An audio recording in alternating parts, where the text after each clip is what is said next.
Christmas పండుగ ఆపై నూతన సంవత్సరం తర్వాత సంక్రాంతి సందడి వెరసి పట్టణాలు పెద్ద ఎత్తున పల్లెలకు వెళ్లే సమయం ఇది. ఈ సందర్భంగా ప్రధానంగా హైదరాబాద్, బెంగళూరు వంటి ప్రధాన నగరాల నుంచి జనాలు పల్లెలకు వెళుతూ ఉంటారు.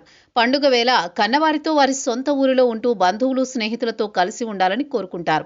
సరిగ్గా దీన్నే ప్రైవేట్ ట్రావెల్స్ అదనుగా భావిస్తూ బలంగా బాధేస్తున్నాయి. పండుగల సమయంలో ప్రైవేట్ ట్రావెల్స్ ప్రయాణికులు ఏ స్థాయిలో బాదుతాయనే విషయం చాలా మందికి స్వీయానుభవమే. అలా అని ప్రశ్నించలేని పరిస్థితి. ప్రశ్నించి అదుపు చేయాల్సిన వారు మిన్నకున్న స్థితి. ఈ నేపథ్యంలో ప్రతి పండక్కి, ప్రధానంగా క్రిస్మస్, న్యూ ఇయర్, సంక్రాంతి సమయంలో సామాన్యుడు ఆ బాధుడి బలైపోతూ ఉన్నారు. కారణం ఏదైనా రవాణా శాఖ అధికారులు చూస్తూనే ఉంటారు. ఉదాహరణకు సాధారణంగా హైదరాబాద్ నుంచి గోదావరి జిల్లాలకు లగ్జరీ ప్రైవేట్ బస్ టికెట్ 1000 నుంచి 1200 లోపుండగా పండుగ సీజన్లో 2500 నుంచి 300 వరకు ఉండడం గమనార్హం. ఇక ఓ కుటుంబంలో 4 వ్యక్తులు పండగ కూరెళ్లాలంటే కేవలం బస్ టికెట్లకే 12,000 అవుతుందన్నమాట. అంటే ఇక పండుగంతా ప్రైవేట్ ట్రావెల్స్లోనే అన్నమాట. తెలుగువారు ఎక్కువగా ఉండే పక్క రాష్ట్రాల్లోని బెంగళూరు విషయానికి వద్దాం. అక్కడి నుంచి ఆంధ్ర, తెలంగాణ రాష్ట్రాలకు పండుగల కోసమని వెళ్లేవారు ఎక్కువగానే ఉంటారు. వారిని లక్ష్యంగా చేసుకుని ప్రైవేటు దందా మొదలైంది.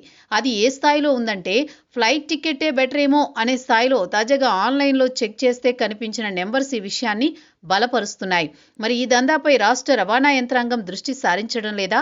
మోటారు వాహన చట్టాల్లోని నిబంధనలు నిలువునా ఉల్లంఘించినా పట్టించుకోరా అంటే అది అధికారులకే తెలియాలి. కాకపోతే ఏదైనా ప్రమాదం జరిగినప్పుడు మాత్రం ఈ విషయాలన్నీ కొన్ని రోజులు చర్చలో ఉంటాయి. తర్వాత అధికారులతో పాటు ప్రజలు మర్చిపోతారు.